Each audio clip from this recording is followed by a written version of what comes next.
राधे कृष्ण साथियों, हमारी वीडियो में आपका बहुत बहुत स्वागत है। चैनल पर नए हैं, चैनल को सब्सक्राइब कर दें, बेल आइकन दबा दें, जिससे आने वाली वीडियो आपको नोटिफिकेशन मिल जाए। साथियों, आज बताएंगे आपको, अगर आपके घर में बरकत नहीं है उसका उपाय बताएंगे। करना आपको नवरात्रों में है, तैयारी पहले ही कर लें। साथियों, अगर आपके घर में बरकत होती नहीं है या पैसा नहीं टिकता है या आप कर्जदार रहते हैं हमेशा किसी न किसी के, तो हमेशा याद रखें साथियों, अगर आपने कर्ज किसी का लिया है तो याद रखें साथियों, आपके घर में बिल्कुल भी बरकत नहीं होगी। जिसका आपने लिया है उसका देने की कोशिश करें, क्योंकि साथियों एक तो हमारे आगे आ जाती है मजबूरी, तो उसमें हम नहीं दे पाते हैं, वो तो कोई बात नहीं। पर कई बार ऐसा होता है, पैसा घर में होते सोते भी आप किसी का कर्ज उतारते नहीं हैं। वो होता है साथियों, हमारे अंदर आत्मा में लोभ आ जाता है, क्योंकि सोचते हैं जिसका लिया है उसका ना दें, अपना पैसा अपने पास ही रखें। साथियों, हमेशा याद रखें, जिसका आपने पैसा लिया है उसकी देने की कोशिश करें, लोभ ना करें, क्योंकि कभी भी आपके घर में बरकत नहीं होगी। तो साथियों चलो बताते हैं आपको उपाय कौन सा करना है जिससे आपके घर में लक्ष्मी टिके। पहले नंबर पर तो साथियों आपको किचन के डिब्बे कोई भी खाली नहीं रखने हैं। खाली होने से पहले आपको वो सामान लाकर भर देना है, क्योंकि साथियों किचन से ही आप आइडिया लगा सकते हैं कि किसके घर में कितनी बरकत है। क्योंकि किचन के डिब्बे खाली रहते हैं तो कभी भी उन घरों में बरकत नहीं रहती है।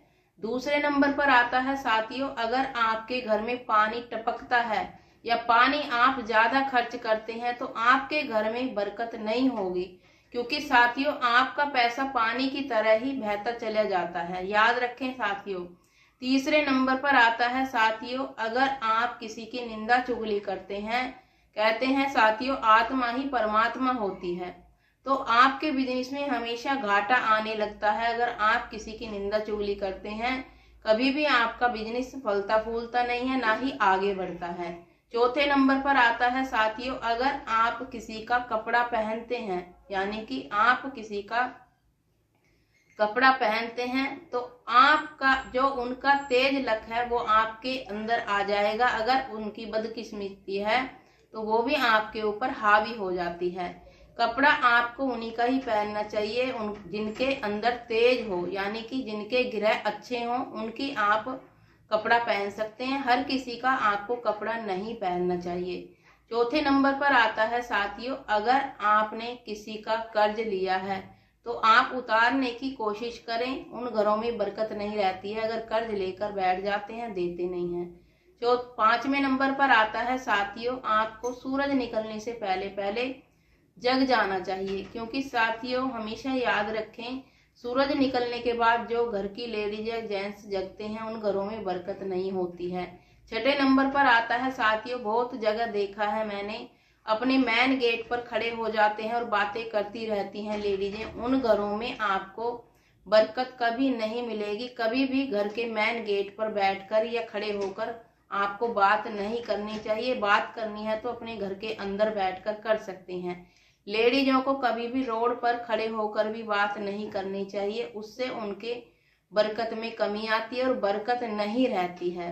हमेशा साथियों छोटी छोटी बातों का लेडीजों को ध्यान रखना चाहिए। सुबह संध्या आपको पूजा, घर की लेडीज जो होती है, घर की जो गृहिणी होती है, उनको पूजा अवश्य करनी चाहिए। अपने घर की साफ सफाई रखनी चाहिए, मंदिर की साफ सफाई रखनी चाहिए, और आपको अपने टॉयलेट की साफ सफाई रखनी चाहिए। टॉयलेट में अगर साफ सफाई नहीं है आपके, तो राहु केतु आपके खराब होने के कारण आपके घर में खर्चे पे हिसाब आते चले जाते हैं। क्योंकि साथियों जिनके टॉयलेट गंदे पड़े रहते हैं उनके घर में बरकत बिल्कुल नहीं मिलेगी, कितना भी कमा लें जिनकी किचन और टॉयलेट। क्योंकि साथियों कहते हैं, अगर आप किचन में गंदगी फैलाते हैं तो हमारी अन्नपूर्णा नाराज होती है। अगर आप टॉयलेट में गंदगी फैलाते हैं, साफ सफाई का ध्यान नहीं देते हैं, तो राहु केतु खराब होने के कारण आपके ऊपर संकट, बीमारियां लगी रहती हैं, एक्सीडेंट के खतरे होते हैं, तो आपके घर में बरकत दूर दूर चली जाती है। क्योंकि साथियों हमेशा याद रखना चाहिए, आपके घर में बरकत आप ही हिस्सा बनते हैं अपने घर के बरकत का कारण आप ही बनते हैं, क्योंकि साथियों हम ऐसे कर्म करते हैं जो हमारे घर से बरकत चली जाती है। तो साथियों साफ सफाई का हमेशा ध्यान रखना चाहिए। पानी आपको हिसाब से खर्च करना चाहिए, बेहिसाब पानी ऐसे ही खर्च नहीं करना चाहिए। जितना आपको जरूरत हो उतना ही आपको पानी खर्च करना चाहिए, जब भी आपके घर में बरकत आती है। तो अगली वीडियो में बताएंगे साथियों हम आपको नवरात्रों में आपको कौन से मंत्र का जाप करना है और जिससे आपके घर में पैसा टिका रहे, लक्ष्मी हमेशा आती रहे और आपको नए नए रास्ते लक्ष्मी आने के मिलते रहें। तो अगली वीडियो में आपको मंत्र जाप का आपको सिद्ध करने का उपाय बताएंगे। अगली वीडियो में आपको जरूर देखना। तो साथियों वीडियो को विराम देते हैं। राधे कृष्ण, सुखी रहें, सही रहें। चैनल पर नए हैं चैनल को सब्सक्राइब अवश्य करें, जिससे आने वाली वीडियो का आपको नोटिफिकेशन मिल जाए। राधे राधे।